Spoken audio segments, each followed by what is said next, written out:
This is the Seven Figure Standard Podcast, hosted by Arash Vossoughi and Mikey Stiller, with mindset and strategies to help you break through and create personal freedom.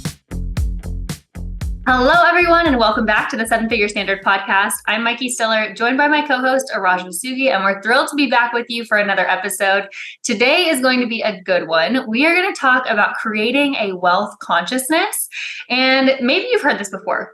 Creating a wealth consciousness, getting into the environment of wealth, and you may be thinking, do I automatically have a poverty consciousness? So we're going to uncover all of that and more in today's episode. Arash, how are you doing? I'm great, Mikey. How are you? I'm doing great as well. And first off, before we get into too many specifics of the how, what does it mean to create a wealth consciousness, or what is a wealth consciousness? Well, we got to understand what consciousness is first. It's thinking and feeling from whatever state. So when you're talking about a wealth consciousness, you think and feel from the state of wealth. And wealth is initiated first, right away. It's initiated by feeling good. And in order to create, let's say somebody has a poverty consciousness. They're always in lack and limitation. They're just getting by and they're having the hardest time getting out of it. Well, in order to create that wealth consciousness, we have to first heal their money wounds or heal their wounds around wealth in different areas, because wealth is a spectrum of all areas of our life. So in terms of prosperity, most people, when they think wealth, they think financial security. They think their income. So if we attack that right away, first thing we have to do is we have to heal our money wounds. We have to be aware of what they are. Like, why am I in lack? Why am I constantly focused on it? For me, this is part of my philosophy I changed a long time ago when I was from a poverty consciousness and then created a prosperity consciousness and a wealth consciousness. I had to first heal my money wounds. And if we understand how much potential we have inside of us, like we have greatness inside of us, we have infinite. Like if you look at the greatest achievers in the history of our time, they don't have anything that we don't have.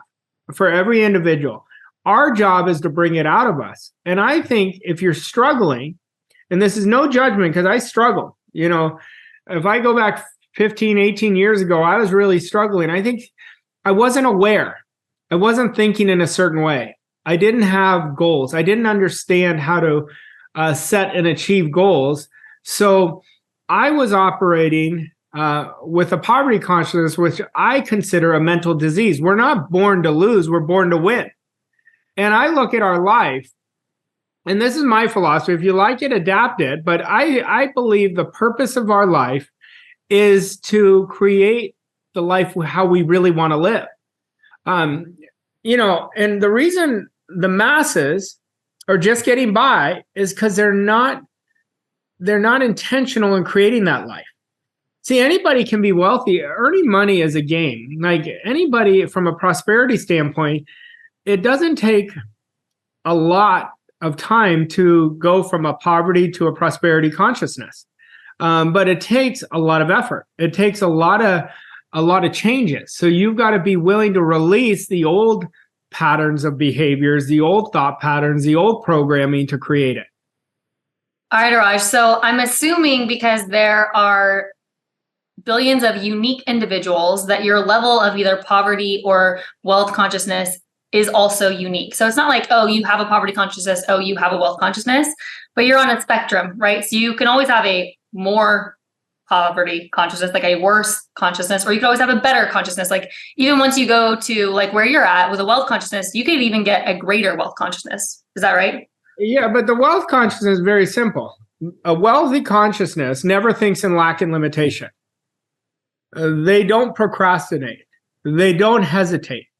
You know, like if you look at it, they loathe people complaining. These are attributes of a wealthy consciousness. A poverty consciousness is always making excuses, always focusing. All their energy and attention is on how much something costs, what the gas prices are. So you'll know when somebody's in a poverty consciousness where they're holding on to their money so tightly. The wealth consciousness is all about creation. That's all they think about is creating. How do they create? And that's all they're doing because they understand they're creators and everything is coming from them, not to them. So they're very different ends of the spectrum. It's much more effortless. It's they're in flow. They're thinking of how they can. So you want to understand you're not in a wealth consciousness if you're ever in lack and limitation. So if you want to create a wealth consciousness, you have to think, feel, and act like you're wealthy. And let's say somebody wants to build it.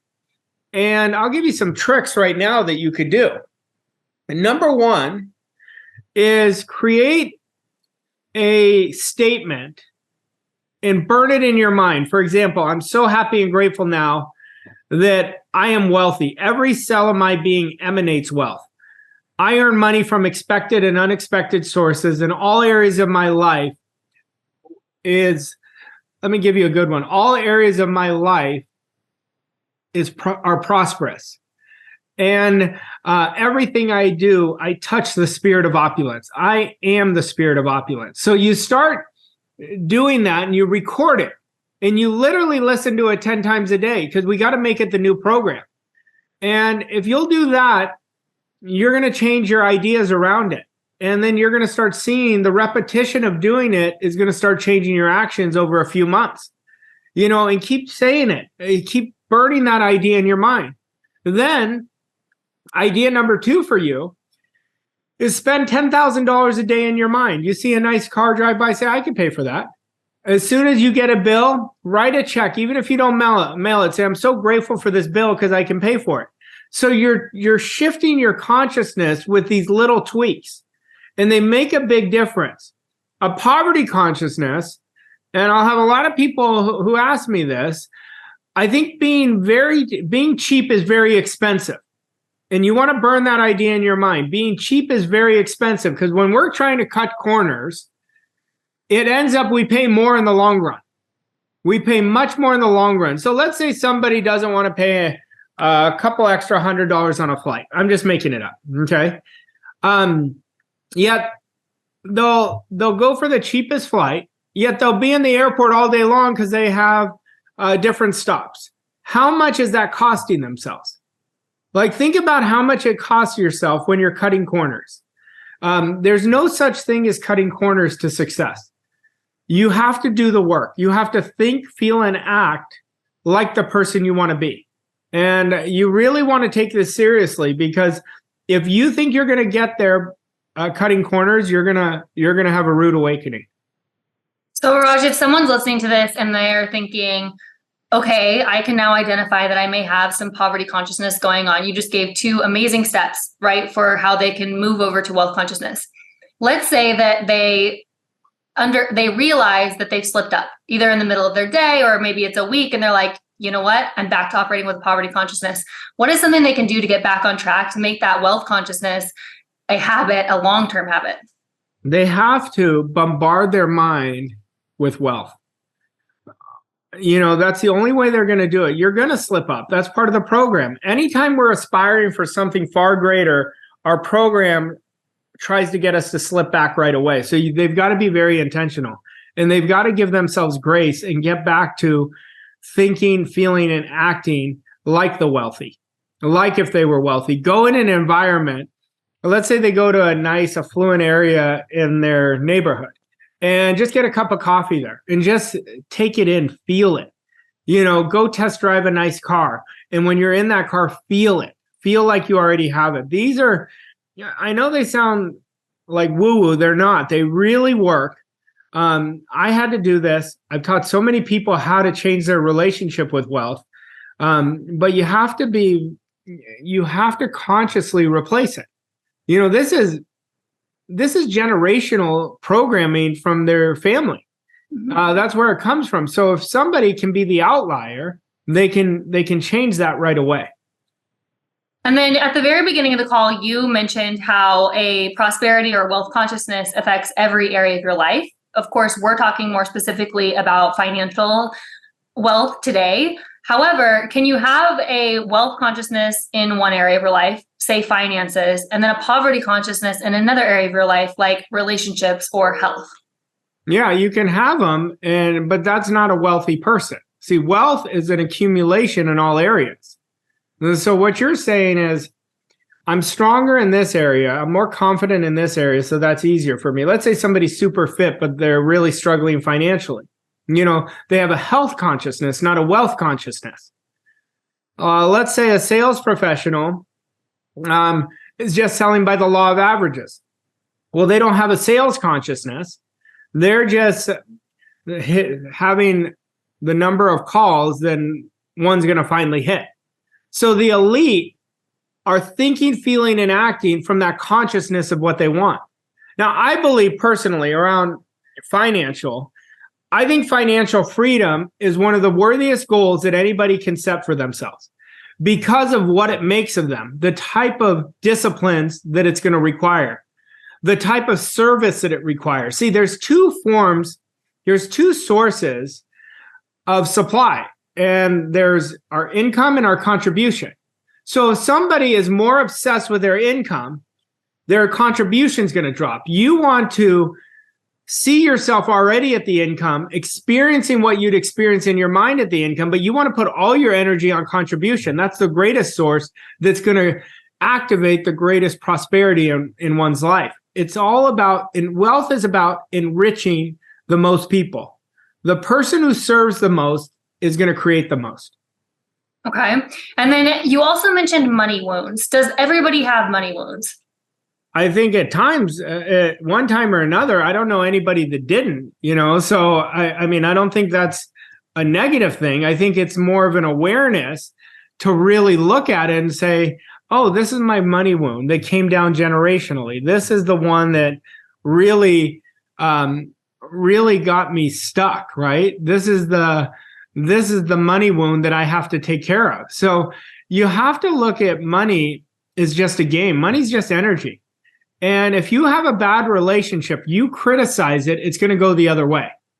So we have to understand money. See, I believe everybody can create their own economy, exactly how they want it to be, but they have to define what their own economy means.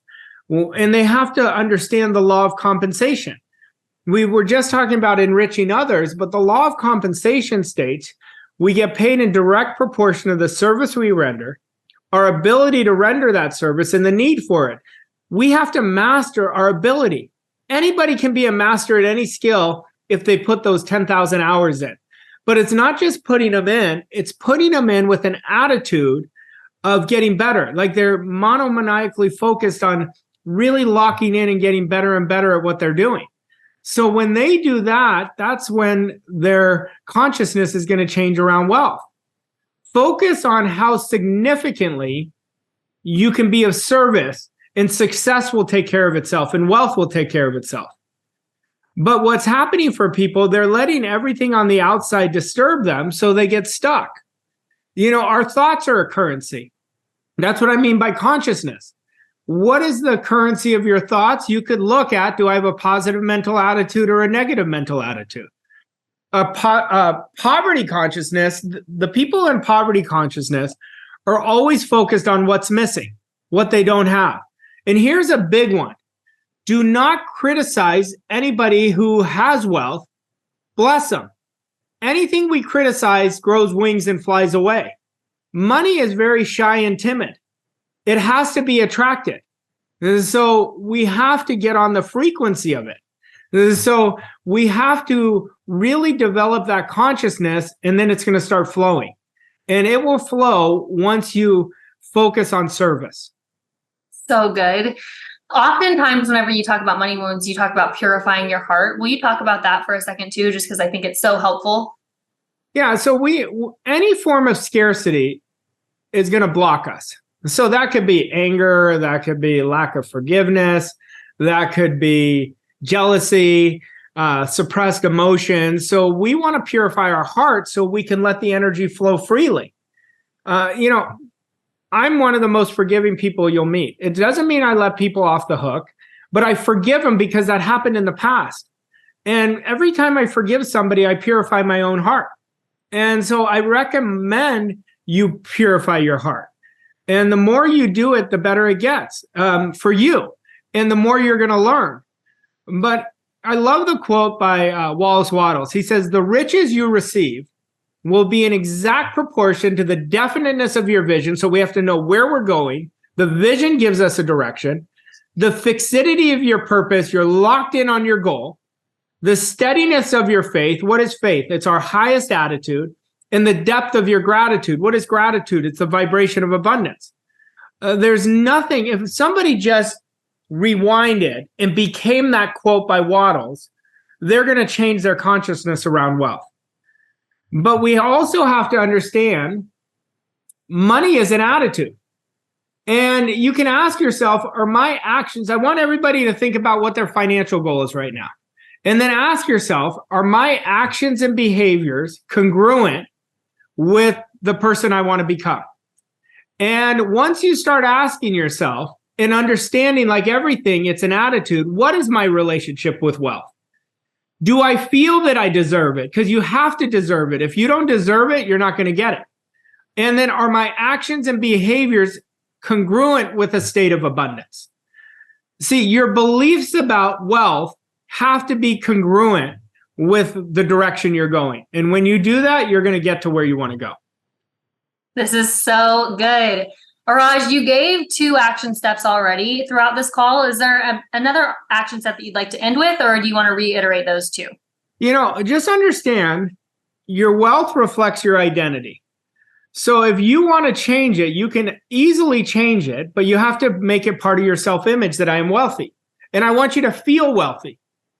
See, a lot of people, it takes great courage to create financial freedom. And you have to bet on yourself. You got to get out of your comfort zone. You have to do what's uncomfortable. See, a lot of people are chasing wealth. They're chasing money in the way we're speaking about it today. And we never chase it. Anything we chase owns us. Anything we seek is seeking us. So if we're chasing money, then we're going to always be in the need state. So we have to understand that. We want to understand that it's a game. And I want everybody to focus on the journey of becoming the best version of yourself, because money is a great servant, but a horrible master. I want you to burn that idea in your mind. It's a great servant. Money is here to serve you when you understand it. And the money you want or the wealth you want is on a frequency, but it becomes a horrible master when it owns people. People think, oh, I have money, so I'm better than other people. It's not true. And you can't talk about wealth without circulation. It's like our blood in our body, right? If my blood stops circulating, I'm not going to be here very long.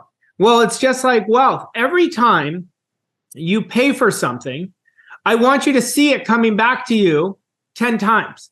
Every time you let it go, it's coming back to you 10 times. Don't hold it. Don't hoard it. Circulate it.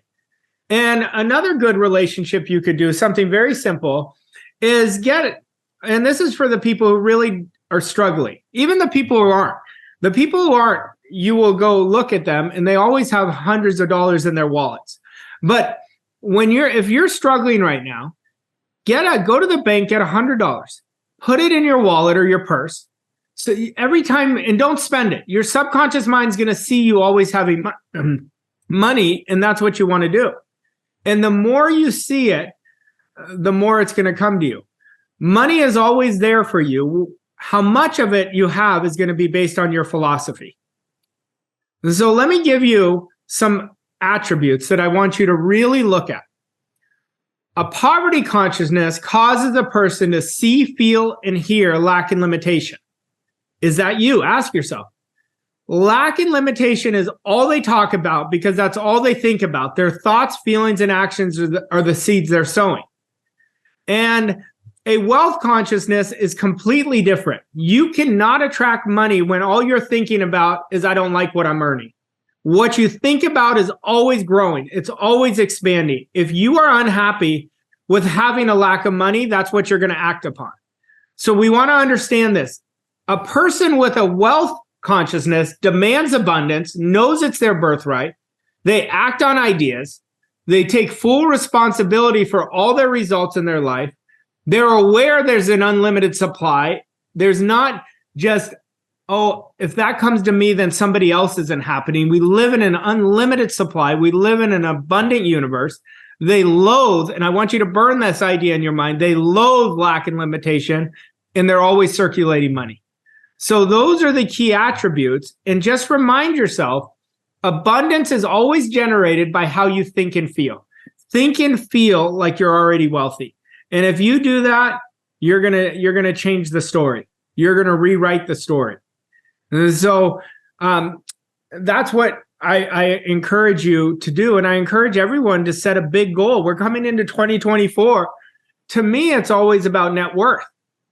What is your net worth goal? And keep building your image around wealth around that.